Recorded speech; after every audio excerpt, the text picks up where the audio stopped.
World War II, a massive bloodshed that is still talked about to this very day. Our grandparents and our great-grandparents may or may not have lived through this epidemic. Where did this all begin? What caused human beings to harm their brothers and sisters for the sake of power?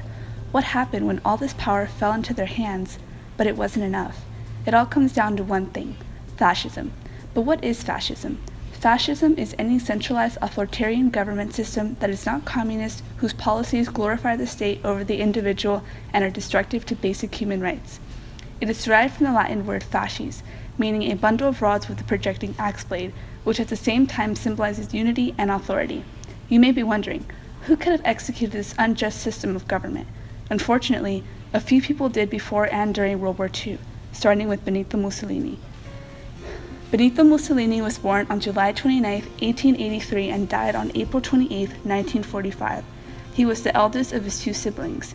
His mother, Rosa Maltoni, was a Catholic schoolteacher. His father was a blacksmith and a socialist. As a young child, Mussolini followed in his father's footsteps. He became a socialist but was kicked out by the party for supporting World War I. It was after the war when Mussolini started criticizing Italy's government and formed the Fascist Party. Along with this, he created another group to promote fascism. They were known as the Black Shirts, or party militants. Mussolini also introduced what would be known as the first totalitarian state, which is a one-party dictatorship that tries to regulate the lives of its citizens. This new idea of political authority reached the minds of other dictators, eventually setting off the spark that was known as World War II. So, who was affected by this? Only the entire world, of course, hence the name World War. Nonetheless, who were the ones still being affected by the pathogen that was fascism? The actual word is derived from a bundle of sticks, but the meaning still came from the mind of a ruthless Italian man. During the late 1930s and early 1940s, Mussolini made sure to enforce strict conformity. To do so, he would tie back then what was referred to as a troublemaker to a tree, force a pint of castor oil down their throat, and force them to eat a frog or toad. This truly worked because shortly after, those with big mouths kept their thoughts to themselves. This extreme brutality and mistreatment didn't just stop there.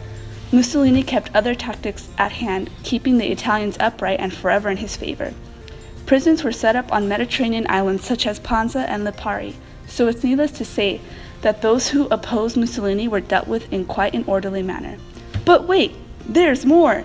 Children were also affected greatly during this time. They were to be known as fascists of the future. Boys were to grow up and become brave and fierce soldiers, while girls were to grow up and forbear many children and become good mothers. The boys were also pushed into joining youth organizations, some at the young age of 4, and girls who grew up to become abundant mommies had better tax privileges. Due to Mussolini's pending nationalism, he wanted a population growth of 60 million people by the 1950s. Soon enough, Mussolini took Europe and even some neighboring countries by the throat. In 1937, Hitler visited El Duce, Mussolini's nickname meaning the leader. This visit to Italy included Hitler's persuasion for Mussolini to have more anti-Semitic approaches, which is exactly what happened. He prohibited racial interactions and allowed the foundation of a racist magazine. Foreign Jews were banned from Italy, and the ones who were already Italian citizens were not allowed to teach, have an education, marry full-blooded Italians, and much more. Mussolini continued in his affairs, causing trouble as an uprising of wars began. On July 10, 1940, Mussolini declared war on Great Britain and France. Later on, in October of the same year, Mussolini invaded Greece, which turned out to be a huge mistake. In 1941, he would meet with Hitler once again to declare war on Yugoslavia. The Axis powers eventually dismembered Yugoslavia, including Slovenia, Serbia, and Montenegro. Mussolini and his men progressed even further when the Italo-German troops invaded and conquered Tunisia in 1943. This attempt at yet another imperialistic takeover backfired, and on July 24, 1943, the Fascist Grand Council removed Mussolini from the council and had him arrested. The next day, the Italo-German army surrendered. The weakness and lack of leadership from Mussolini led to Italy's inevitable surrender as well. The country itself was soon divided into two groups ideologically and geographically. The center and northern part was under fascist and German occupation, while the southern part had been taken over by the Allies. On April 28, 1945, Mussolini was captured and executed. Remember when we said the idea of fascism spread to the minds of other dictators? What did you think inspired Hitler's fiery passion for ruthlessness? Not to mention that really creepy mustache. Germany was a fascist country since the 1930s, but they invaded Poland on September 1st, 1939, which is what started World War II to begin with. Fascism also infected the mind of Spanish dictator Francisco Franco. Francisco Franco was born on December 4, 1892, and died on November 20, 1975. Franco's father was an officer in the Spanish Naval Administrative Corps, his mother a middle-class Roman Catholic.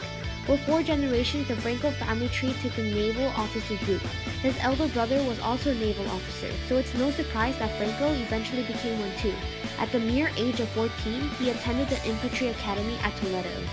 Time passed, and pretty soon, Franco was ready to take on the dictator role he was born for. In 1936, Franco led a revolt that set up the infamous Spanish Civil War. His role models, Hitler and Mussolini, supported him during the Civil War, taking the lives of over 500,000 people. In 1939, during times of World War II, Franco adopted his own dictatorship similar to those of Hitler and Mussolini. It was known as the Nationalist Party. He disposed of earlier reforms, killed or jailed his enemies, and used terror to promote order. But he ironically managed to stay out of the World War for the most part, although this did not stop him from being the totalitarian pig he was. He sent 50,000 volunteers to fight alongside Germany and the Soviet Union and planned to restore Spain to its former glory, whatever that means. Franco declared Spanish neutral during the war, but in June 1940, he met with Hitler saying Germany would have Spain's full support under certain conditions. Hitler did not agree to this, resulting in Spain joining the Axis powers. In 1943, Spain declared neutral once again, but this had little to no relevance to the Allies. Franco was a little too late to play the innocent, peaceful act. However, this Spanish man did not back down. His diplomacy and wits kept his nation, his regime, and the Axis powers out of harm's way. Overall, one question still lingers. How were the people of Spain affected during these twisted times? Franco abused and furthermore destroyed the culture and languages of many regions during his time as dictator of Spain. For instance, after he was named head of the rebel nationalist government, his troops shot and killed hundreds or thousands of politicians in the town of Badajoz.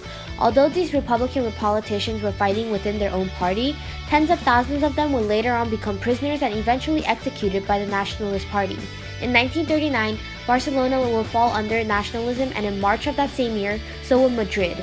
Military tribunals who remained during the Civil War sent thousands of innocent Spaniards to their deaths, and during the 1940s, Franco had kept about 26,000 politicians imprisoned. It doesn't stop there. Catholicism would be the only religion that was tolerated, and regions such as Catalan and Basque had restrictions such as banning of their languages, the banning of their names for newborns, barred labor unions, and much more. Franco also set up a secret police to spy on citizens. This was a similar tactic used during the war by the Soviet Union and Hitler. Franco died in 1975, and in 1977, Spain became a democratic nation, remaining that way until this very day. Many have tried to control and take over the world using terror, war, and other fearful tactics, but in the end, it never works.